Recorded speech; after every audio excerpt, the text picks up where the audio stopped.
If you are an artist and are interested in coming to the United States and working, you might be interested in applying for the O-1 Extraordinary Ability Visa.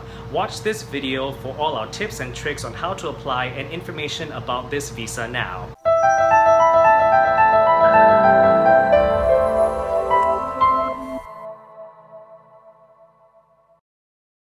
Hi everyone, my name is Marcus and I'm an immigration attorney. Today I want to talk to you about being extraordinary. If you're an actor, singer, dancer, or any other type of artist, the most common visa that you are going to be applying for is the O-1B Extraordinary Ability Visa. The first thing you need to know about this visa is that you can't actually apply for it yourself, so you need someone to apply for that visa for you. That person is known as the petitioner. So a proper petitioner is anyone who is a US citizen or a US-based company working in your field. So for example, if you're an actor, a proper petitioner could be your agent, or it could be a theater company, or it could be a production company, or a director or a producer that you have ties with. I think one of the most important things about choosing your petitioner is that you need to be able to trust this person a lot. So if anything goes wrong for any reason, the person can actually write to immigration to end your relationship and to end your visa. So it's really key that you trust this person. Common questions I get when it comes to the petitioner include, if I get arrested, does my petitioner get arrested? And the answer is no. If I owe people money, does my petitioner owe people money? The answer is no. If you owe people money or you get arrested, you will have to deal with the consequences, but your petitioner does not get involved in that situation at all.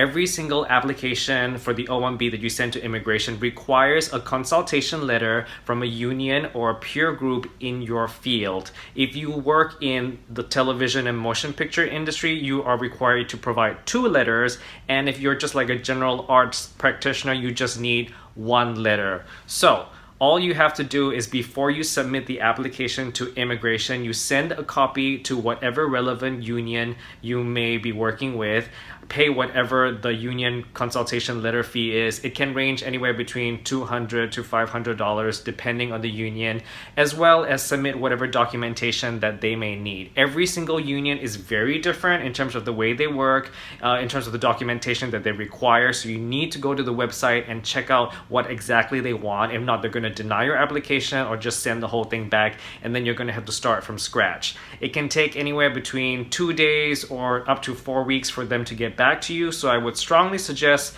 if you want to get this done and done on time, you want to make sure you leave enough time in the application. Like, don't do it the day before you're going to send it to immigration, because they're not going to go back to you. So which union applies to you? It really depends on your field. For example, if you are a film actor, so you would probably go for SAG, and because you're a film, you need 2, so you got to go for a management organization, and that's probably going to be AMPTP.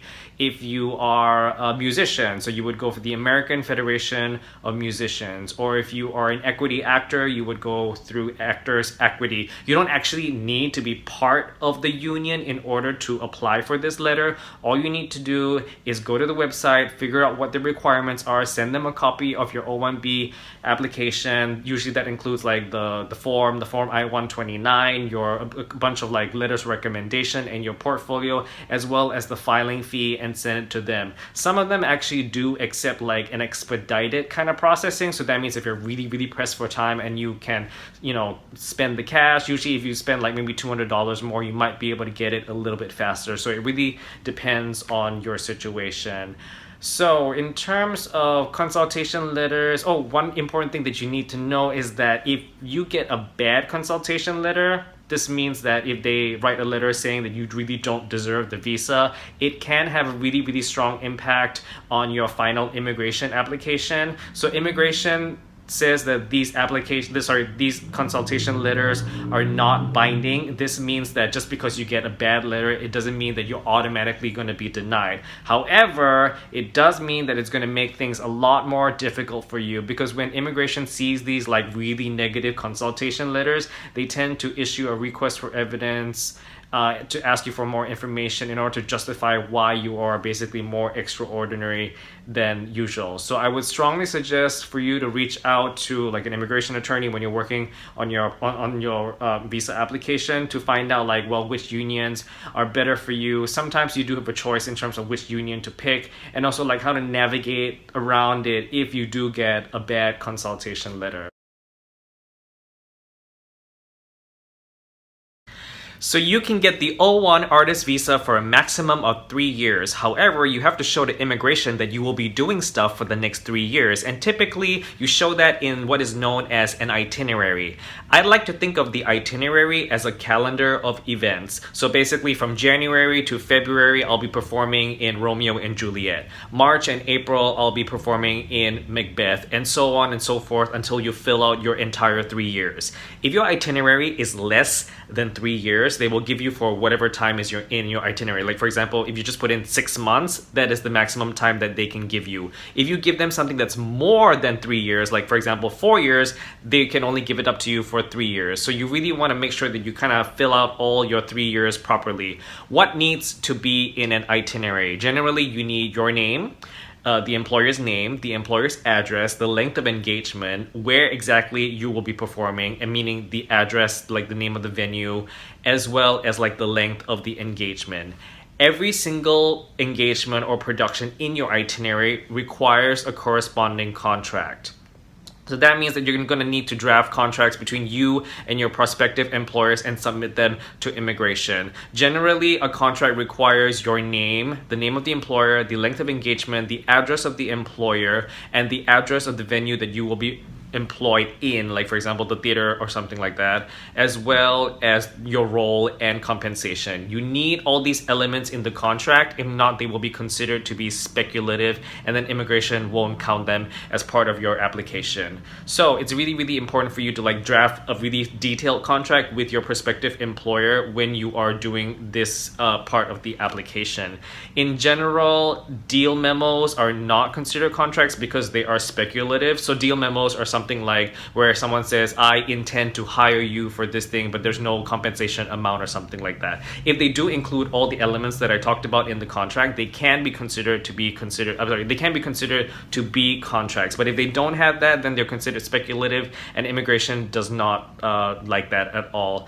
Email contracts are possible because sometimes in the arts industry, you get an email from a producer saying like, I would love for you to be in my film, here's the compensation amount, and they sort of like put all the elements down in an email. That is perfectly fine as long as you have all those same elements that you have in a contract as well.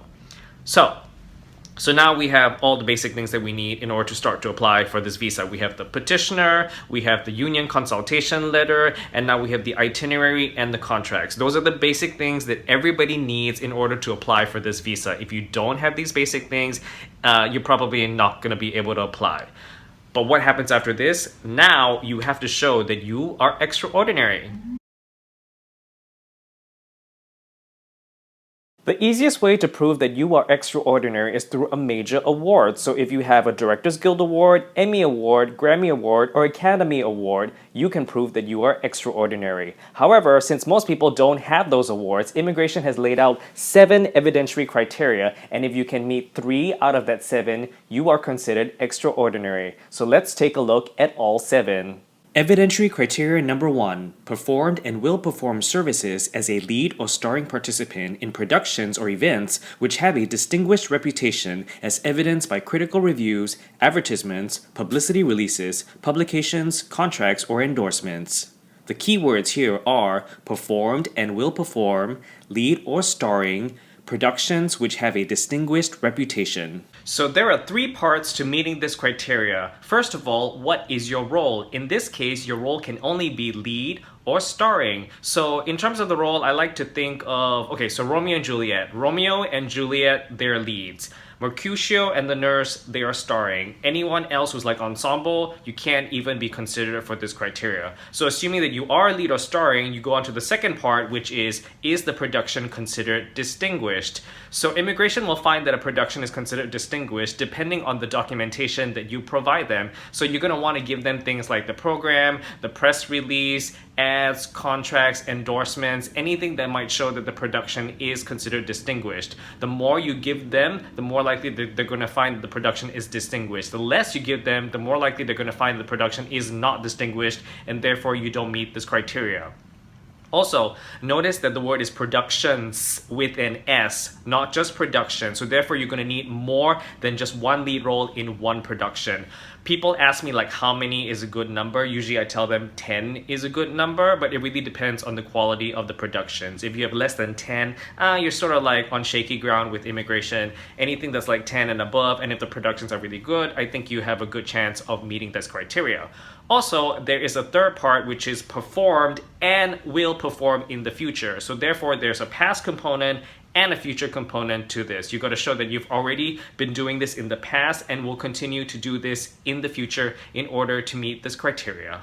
Evidentiary criteria number 2, achieved national or international recognition for achievements as shown by critical reviews or other published materials by or about the beneficiary in major newspapers, trade journals, magazines, or other publications. The keywords here are national or international recognition for achievements shown by published materials in major publications. So for this criteria, it basically means press. Press is two things, reviews and interviews. Anything other than that is not considered press. Social media, not considered press at all. And like the previous evidentiary criteria, there are 3 parts to it and you have to meet all 3. First of all, the publication in which you are in has to be considered major. How do you show that? Through circulation numbers. So for example, if it's a blog written by someone's mom who has, who like nobody ever reads that blog, that's not considered major publications.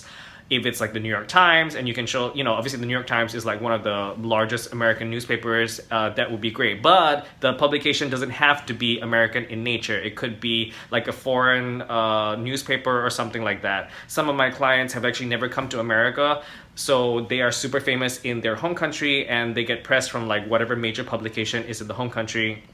And that's perfectly fine as well. The second thing is that the publication must be by or about you. So that means ideally it's like an interview or like a review about your work or something like that. And the last thing is that the thing has to show national or international recognition for achievement. So the publication, the article, the review has to talk about your achievements in the field as well.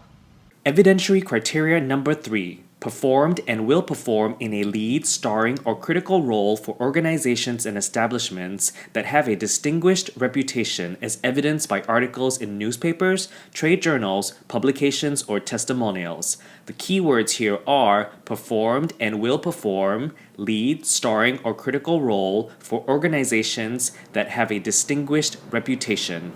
Again, there are 3 parts to this criteria. First of all, what is your role? In this case, your role could be lead, starring, or critical.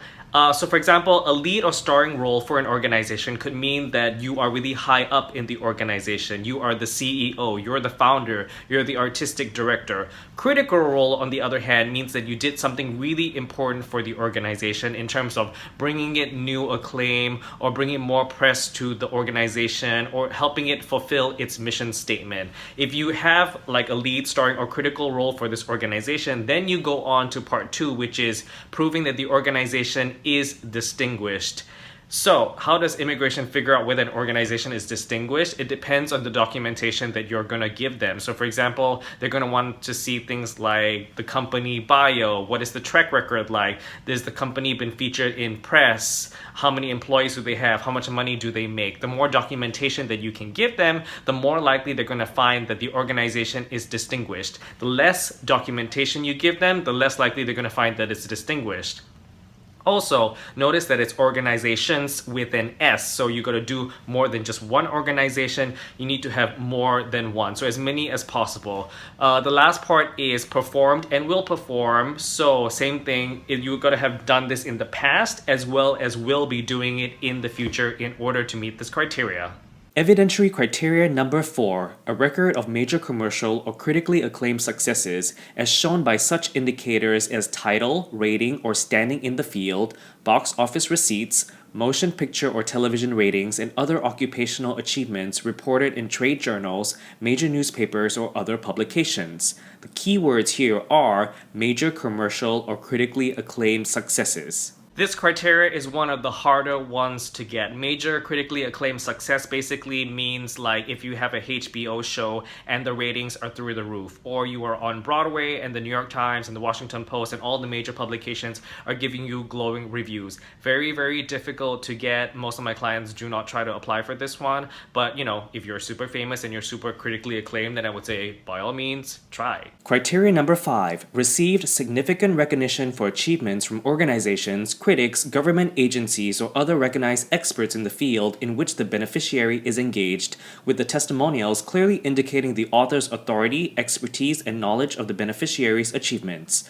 The keywords here are significant recognition for achievements from experts through testimonials. This one basically means letters of recommendation, and there are two parts to it. First of all, you have to show that the person writing the letter is considered an expert in the field. So an expert in the field is someone who's been working in the field for a while. They don't need to be super famous, they just need to have experience. So if they just graduated yesterday, they're not considered an expert in the field. But if they've been working for a while, they have a couple of credits under their belt, yes, they can be considered experts in the field. And then the second part is significant recognition for achievements. So the letter has to specifically state what your achievements are as an artist in the field and explain like why it's considered significant or not. It's not enough to just say like you are super talented and leave it at that. You need to explain what achievements you actually have and why these achievements are considered extraordinary and significant in order for you to get this criteria.